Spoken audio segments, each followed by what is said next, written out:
Hello student, good morning to everyone. Today I study class 12th physics, electrostatic and capacitance, new video lecture. इसके पहले हम लोगों ने पढ़ा था कैपेसिटर. देखिए हमने लिखा पैरेलल प्लेट कैपेसिटर. तो इसके पहले हम लोगों ने जो पढ़ा था उसको थोड़ा सा आपको बताते हैं कि जिससे रिवीजन हो जाए, क्योंकि कैपेसिटर आपको जानना बहुत जरूरी है. तो चलिए मैंने बताया था आपको कैपेसिटर क्या होता है, ये चीजें आपको मैंने बताया था कि कैपेसिटर एक कंडक्टर होती है. यहाँ पर पैरेलल प्लेट कैपेसिटर है तो दो कैपेसिटर, वहां पर दो बताया गया था आपको. वहां पर मैंने बताया था C = Q/V. ठीक है, फार्मूला था जहां C क्या होता है, कांस्टेंट होता है, not depend on Q and V, Q और V पर डिपेंड नहीं करता. आखिर कैपेसिटर की जरूरत क्यों पड़ती है ये आपको मैंने बताया था. कैपेसिटेंस = कैपेसिटर क्यों जरूरत पड़ती है, क्योंकि अगर हमको हाई एनर्जी चाहिए, अगर एक बाइक बहुत ज्यादा मात्रा में करंट हमको चाहिए, तो फिर हमको उतनी करंट मिल नहीं पाती. जैसे बैटरी से हम देते हैं या और बहुत सारी चीजों का यूज करते हैं. घर में हमारे फैन यूज होता है, फैन है, कूलर है, मोटर है. ठीक है, इन सभी चीजों को स्टार्ट होने के लिए बहुत ज्यादा मात्रा में एनर्जी चाहिए. इनको अगर स्टार्ट कराना है तो बहुत ज्यादा मात्रा में एनर्जी चाहिए. 25 एम्पियर 30 एम्पियर की करंट चाहिए. वो कहां से मिलेगी हमको उतनी ज्यादा एनर्जी, उतनी ज्यादा करंट नहीं मिल पाती है. ठीक है, तो उसके लिए क्या किया जाता है, उन सभी में क्या लगाया जाता है, एक कैपेसिटर लगाया जाता है, एक कैपेसिटेंस लगाया जाता है. ठीक है, मैंने कहा था कि आप देख सकते हैं फैन में भी, सभी में आप देखे होंगे इतना बड़ा सा ऐसे करके लगा होता है. ठीक है, जिसको आप कंडेंसर बोलते हैं, लेकिन उस पर आप पढ़ करके देखिएगा, उस पर लिखा रहता है कैपेसिटर. ठीक है, तो वो कैपेसिटर है. वो कैपेसिटर क्या करता है, एनर्जी को स्टोर करके, एनर्जी को या चार्ज को स्टोर करके रखता है. और जब हमको जरूरत पड़ती है एट वंस, एक ही बार में पूरी की पूरी एनर्जी क्या कर देता है, दे देता है सर्किट को. एट वंस एक ही बार में पूरी एनर्जी उस सर्किट को दे देता है, तो ये कहलाता है हमारा क्या, कैपेसिटर. ठीक है, तो ये हमारा कैपेसिटर हुआ. और कैपेसिटर का कैपेसिटेंस C = Q/V. इसका कैपेसिटेंस हमेशा किसी भी में कंडक्टर का कांस्टेंट रहता है. वो Q और V पर, चार्ज और पोटेंशियल पर डिपेंड नहीं करता, क्योंकि हम जानते हैं जैसे जैसे पोटेंशियल चेंज करेंगे चार्ज वैसे वैसे चेंज हो जाएगा, तो कोई मतलब तो है नहीं. ठीक है, तो ये कांस्टेंट, जैसे आप पढ़ते थे R = V/I, तो क्या R V और I पर डिपेंड होता था? नहीं, V जैसे जैसे बढ़ेगा I वैसे वैसे चेंज होगा. तो फिर इसका रेशियो हमेशा क्या रहता था, कांस्टेंट. यही बताया गया था ना, VI/I = कांस्टेंट. तो ये कांस्टेंट रहता है. तो ये चीजें आपको बताया. उसी प्रकार से स्फेरिकल कैपेसिटर मैंने बताया था, इस पर बहुत सारे चार्ज दे दिया गया, बहुत सारा चार्ज Q, और इसका पोटेंशियल भी था, तो C = Q/V आया था. आखिर स्फेरिकल कैपेसिटर चल नहीं पाया, क्योंकि स्फेरिकल कैपेसिटर में बहुत सारी दिक्कतें थी. स्फेरिकल कैपेसिटर में दिक्कत क्या थी कि इसका जो कैपेसिटेंस होता है इज वेरी लो. देखिए इसमें डिफेक्ट क्या था, क्यों इसको नहीं लिया गया, क्यों रिजेक्ट कर दिया गया. डिफेक्ट, इसमें डिफेक्ट क्या था, कैपेसिटेंस इज वेरी लो, बहुत लो. डिफेक्ट अगर कोई पूछे तो आप बता सकते हैं, कैपेसिटेंस इज वेरी लो, बहुत कम कैपेसिटेंस इसका होता है. मैंने निकाल करके आपको दिखाया था 1.1 इंटू, अगर 1 मीटर बड़ा, उतना बड़ा कैपेसिटर लगाना वैसे भी संभव नहीं है. मान लीजिए फैन में आपको लगाना है स्फेरिकल कैपेसिटर, 1 मीटर बड़ा लगाएंगे तो इतना छोटा सा होगा. ठीक है, तो बहुत लो. और बताया था मैंने कि अगर 1 फैरेड का कैपेसिटर अगर लेना है तो अर्थ से भी बहुत बड़ा रेडियस लेना पड़ेगा. ठीक है, 10⁸ मीटर का रेडियस लेना पड़ेगा, जबकि अर्थ का 10⁶ ही मीटर है रेडियस. तो उतना बड़ा कैपेसिटर बनाना पॉसिबल नहीं है. सो इसमें ये डिफेक्ट था, इसलिए इसको नहीं लेते हम लोग, पैरेलल प्लेट कैपेसिटर का यूज करते हैं. दूसरा डिफेक्ट क्या है कि इसमें जो चार्ज होता है, जो इलेक्ट्रिक कैपेसिटेंस होता है, इज नॉट बाउंडेड नहीं होता, डिस्ट्रीब्यूटेड होता है. ये देख रहे हैं क्या, इधर इधर इधर इधर ऐसे करके चल, तो ये एक जैसा नहीं है, इंफिनिटी तक हो गया तो बाउंडेड नहीं है, इंफिनिटी तक चला जा रहा है. ठीक है, तो ये सारी यानी नॉट बाउंडेड, लिखे not bounded, capacitance not bounded यानी डिस्ट्रीब्यूटेड होता है, ठीक है। तो इन सारी चीजों से हम इसको क्या कर लिए, इसको कंजर्व नहीं करते हैं, इसको नहीं लेते स्फेरिकल कैपेसिटर को। तो समझ में आया कैपेसिटर एंड कैपेसिटेंस। चलिए अब आगे हम लोग बढ़ेंगे और पढ़ेंगे पैरेलल प्लेट कैपेसिटर। चलिए पैरेलल प्लेट कैपेसिटर पढ़ते हैं हम लोग।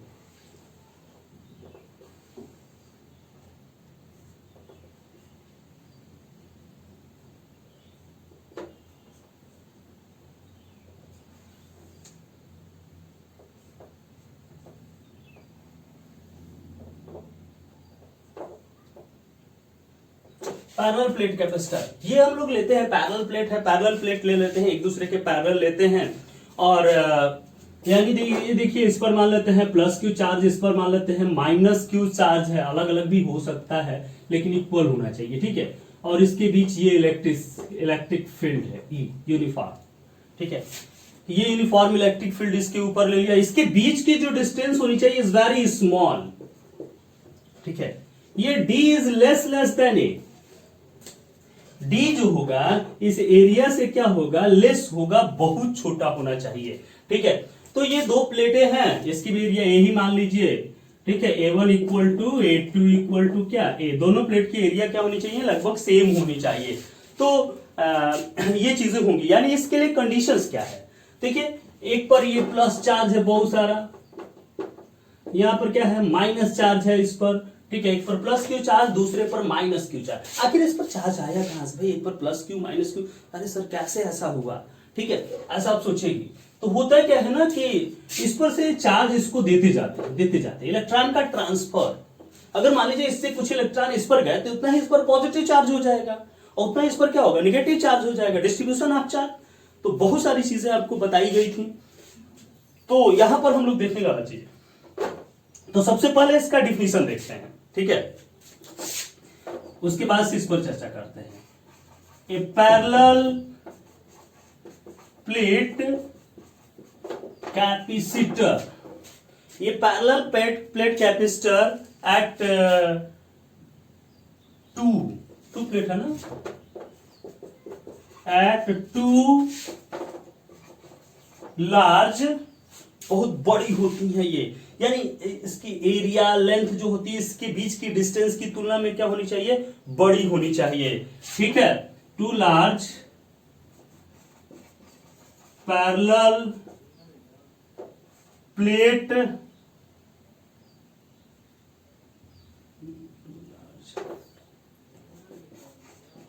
Plane parallel conducting plate, plane parallel conducting plate separated at a very small distance, separated at very small distance, ठीक है। तो क्या होती है पैरेलल प्लेट कैपेसिटर, क्या होता है, ये पैरेलल प्लेट कैपेसिटर कॉन्सिस्ट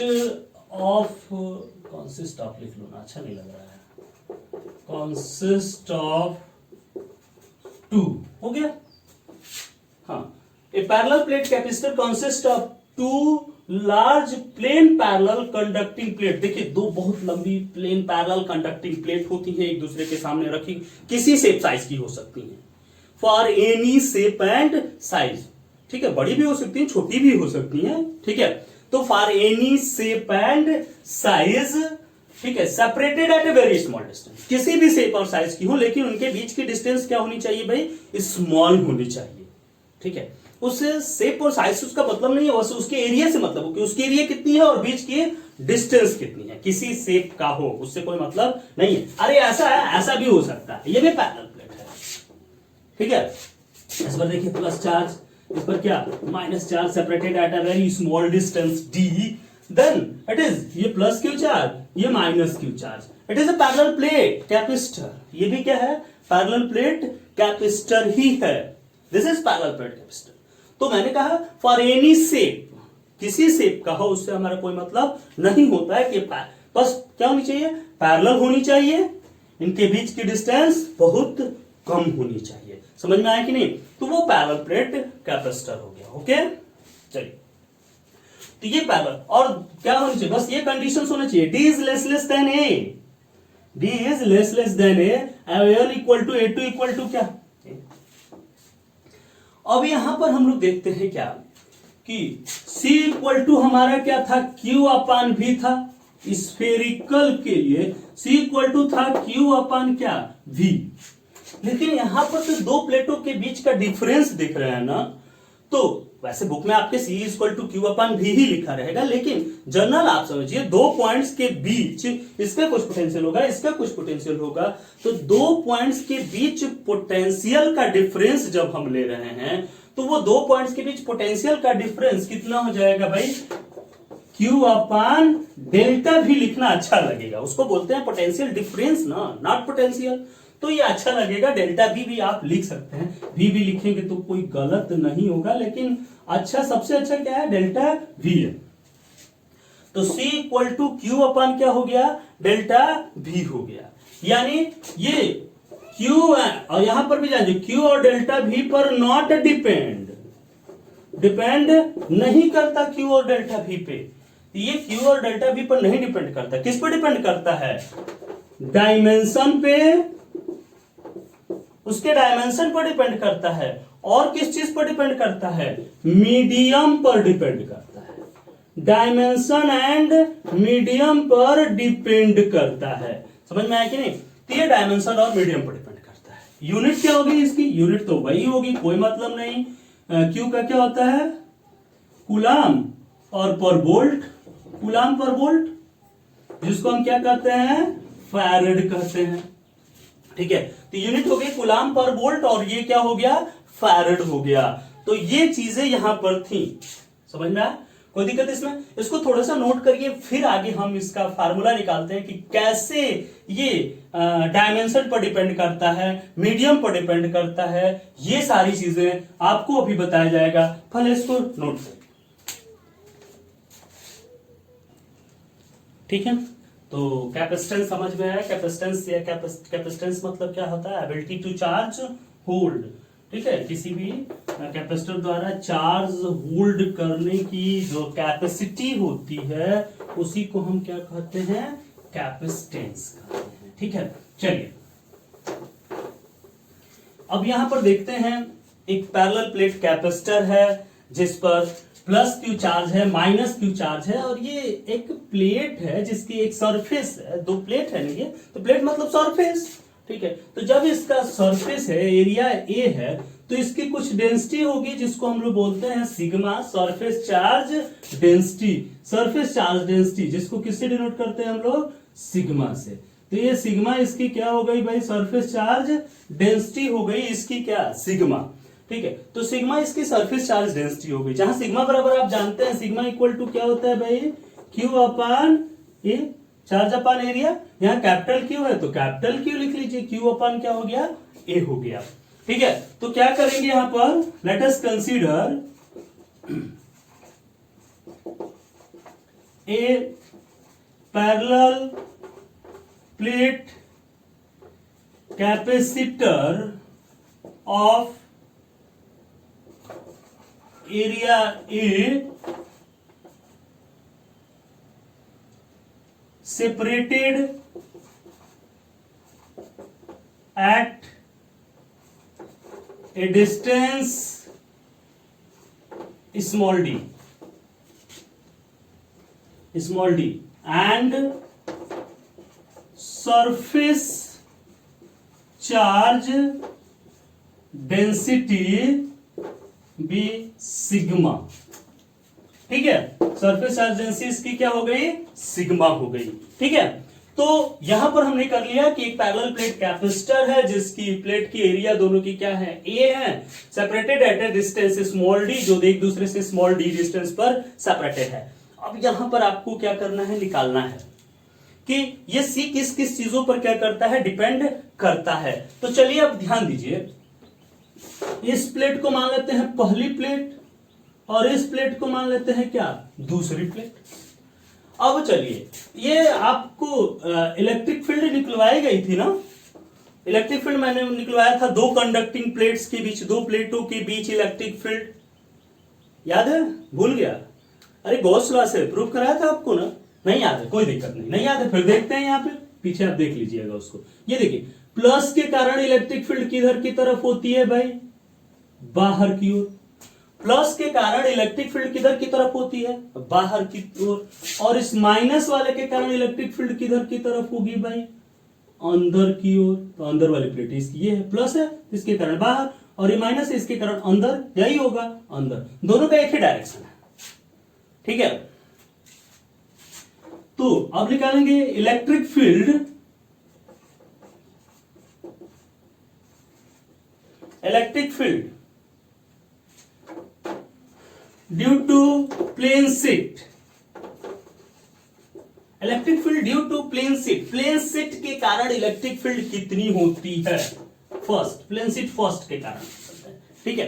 तो electric field due to plane sheet E1 equal to sigma upon 2 epsilon naught, यही था, याद है? भूल गया? ये निकाल कर दिखाया था मैंने, ठीक है, पहले चैप्टर में। E1 equal to sigma upon 2 epsilon naught. अब क्या, और फिर E2 इक्वल टू क्या, ऐसे लिख देते हैं, फिर क्या ये लिखे, ठीक है, प्लेन शीट 1 एंड 2, ठीक। चलो, ये E2 इक्वल टू क्या हो जाएगा? Sigma upon 2 epsilon naught. E2 equal same to same, area तो वही सेम है, प्लेन शीट वैसी ही है, सरफेस चार्ज डेंसिटी एक ही है, और एप्सिलॉन, ठीक है, प्लेन शीट वही है। तो E2 equal to sigma upon 2 epsilon naught. अब क्या हो जाएगा? E नेट इक्वल टू कितना? E1 plus E2। E net equal to क्या हो जाएगा? E1 plus E2। तो E नेट हो गया E1 प्लस क्या हो गया? E2 हो गया। चलिए, E1 sigma upon 2 epsilon naught plus sigma upon 2 epsilon naught equal to sigma upon epsilon naught. तो E इक्वल टू हो गया सिग्मा अपॉन क्या? Epsilon naught. अब E equal to sigma upon epsilon naught हो गया, ठीक है, but sigma equal to Q upon A, तो Q की जगह पर कैपिटल Q है ना, तो सिग्मा इक्वल टू क्या? Q अपॉन ए, रखिए यहां पे, इधर लिखते हैं, तो क्या हो जाएगा? E equal to sigma equal to Q upon A लिखे, तो Q upon epsilon naught A, ये E की वैल्यू हो गई, ठीक है, ये E की वैल्यू हमारी आ गई, E equal to Q upon epsilon naught है। अब चलिए, एक रिलेशन आपको मैंने बताया था कि dV equal to minus E into dr, यहां माइनस से तो कोई मतलब है नहीं हमारा, प्लस से माइनस की तरफ डायरेक्शन माइनस बताता है, तो dV मॉड लगा लो, E इंटू क्या हो गया? dr हो गया, dV equal to E into dr, ठीक है। अब यहां पर देखिए, यानी जो डेल्टा V था, डेल्टा V इक्वल टू हो गया E इंटू डी, dr की जगह पर क्या है भाई? यहां पे d है ना, दोनों प्लेट के बीच की डिस्टेंस कितनी है? स्मॉल d है दोनों प्लेट के बीच की डिस्टेंस, तो डेल्टा V इक्वल टू हो गया E इंटू क्या? d। चलिए, तो E की वैल्यू कितनी है? Q upon epsilon naught A, तो delta V equal to Q upon epsilon naught A into क्या? d, ये डेल्टा V की वैल्यू है। अब चलते हैं कैपेसिटेंस, ठीक है, capacitance, capacitance C equal to Q upon delta V, यही था, Q अपॉन V भी लिख सकते थे यहाँ पे, लेकिन डेल्टा V बीच के डिफरेंस होता है इसलिए लिख रहा है। तो C equal to Q upon क्या हो गया? डेल्टा V हो गया। तो C equal to Q upon delta V, delta V की वैल्यू रखे हैं तो क्या हो जाएगा? C equal to Q upon QD upon epsilon naught A, Q से Q को हटा देते हैं, C इक्वल टू क्या आ गया? एप्सिलॉन नॉट ए अपॉन डी, ये C इक्वल टू आया एप्सिलॉन नॉट ए अपॉन क्या? डी। देख रहे हैं किस पर डिपेंड किया? एरिया पर डिपेंड कर रहा है, बीच की डिस्टेंस पर डिपेंड कर रहा है। क्या क्यू और भी पर डिपेंड कर रहा है? क्या नहीं कर रहा है, क्यू और भी पर डिपेंड नहीं करता है। C is proportional to A and C is proportional to 1/d। Area increase करेंगे, एरिया इंक्रीज करेंगे तो सी की वैल्यू क्या करेगी? इंक्रीज करेगी। डी की वैल्यू डिक्रीज करेंगे, ठीक, यही चीज था ना। अरे ये देखिए ऐसे, D is less than A, D जितना ही कम होगा सी की वैल्यू उतनी ही क्या होगी? बढ़ेगी। सी क्या कर जाएगा? इंक्रीज कर जाएगा। समझ में आया कि नहीं? तो डी जितना ही कम होगा, बोला ही तो डी कम होगा, ये तो कंडीशन है ना। Distance between them is very small. जैसे जैसे अगर डी की वैल्यू बढ़ा देंगे ना, जैसे मान लीजिए बैटरी आप लेते हैं, बैटरी में 2 प्लेट, बहुत बड़ी बैटरी जब बनाते हैं तो कई सारी प्लेटें हो जाती हैं, उसमें देखे होंगे 1 2 3 4 5 6 बहुत सारी प्लेटें हो जाती हैं, ठीक है। 1 प्लस 1 माइनस, 1 प्लस 1 माइनस, बहुत सारे कैपेसिटर उसमें हो गए कि नहीं हो गए? वो चार्ज को स्टोर करके रखता है। बड़ी वाली इन्वर्टर वाली बैटरी देखना, उसमें कई प्लेट है। अरे 2 ही नहीं लगा देता, 1 प्लस इधर 1 माइनस इधर, बस हो गया। नहीं हो जाता, नहीं होता है, क्योंकि बीच की दोनों प्लेटों के बीच की डिस्टेंस अगर बढ़ गई तो फिर क्या होगा? फिर दोनों प्लेटों के बीच डिस्टेंस बढ़ गई तो कैपेसिटेंस, उसकी चार्ज स्टोर करने की जो क्षमता होगी वो क्या हो जाएगी? बहुत कम हो जाएगी, ठीक है। इसलिए बैटरी में बहुत सारी प्लेटें रखी जाती है। नहीं कहा जाता है 12 प्लेट की बैटरी, 18 प्लेट की बैटरी है, ठीक है, 8 प्लेट की बैटरी, प्लेट उसमें लगाए जाते हैं, ठीक है। तो क्यों लगाए जाते हैं? क्योंकि उनके बीच की डिस्टेंस हमको क्या करना है? कम करना है। उसके बीच की डिस्टेंस जितनी ही कम होगी, कैपेसिटेंस, उसकी चार्ज स्टोर करने की क्षमता उतनी ही क्या होगी? बढ़ेगी। तो यहां से हमने क्या देखा कि सी जो है किस पर डिपेंड कर रहा है? सी डिपेंड किस पर डिपेंड कर रहा है भाई? C depend on dimension and medium. अभी मीडियम दिखा देंगे, ठीक है, डायमेंशन एंड मीडियम। पहले इसको नोट करिए, एकदम मोस्ट इंपॉर्टेंट टॉपिक है, एकदम यही ज्यादा इंपॉर्टेंट है इस चैप्टर का। ओके, उठा दें, चलिए।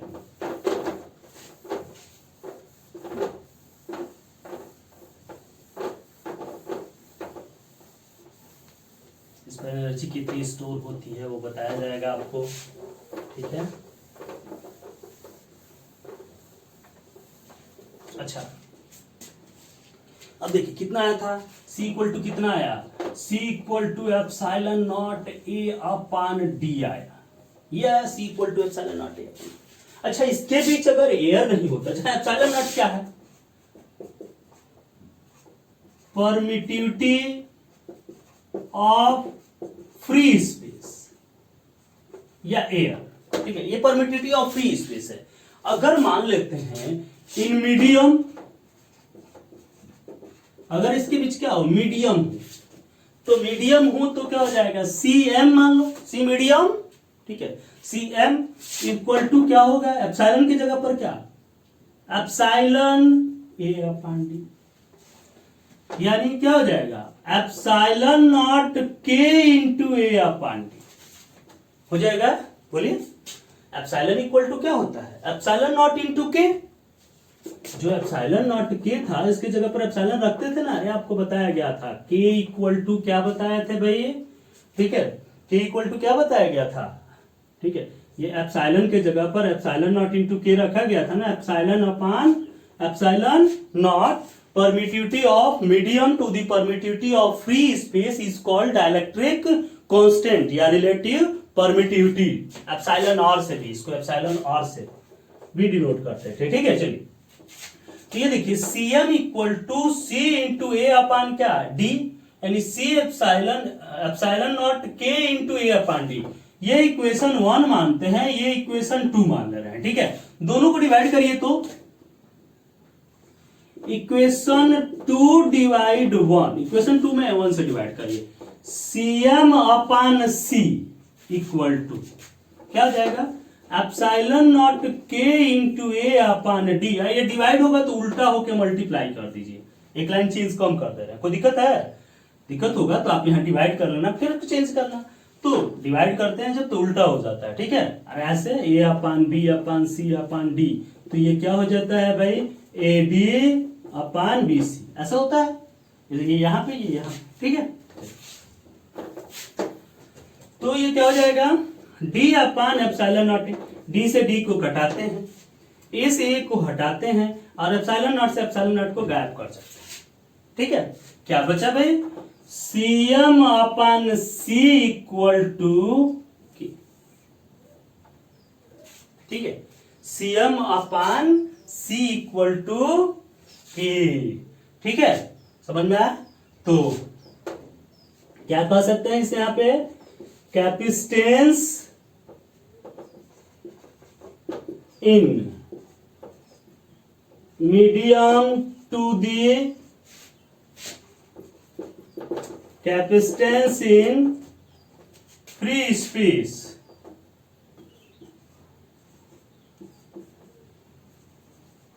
is called dielectric constant. ठीक है, यानी the ratio of capacitance of medium to the capacitance of free space is called dielectric constant. हो गया, इसको आप नोट कर लीजिए, बहुत इंपॉर्टेंट डेफिनेशन है इसका, फिर आगे हम लोग करेंगे। ठीक है, ओके। क्या बताया हमने कि मीडियम में capacitance upon capacitance in free space is called dielectric constant या रिलेटिव परमिटिविटी।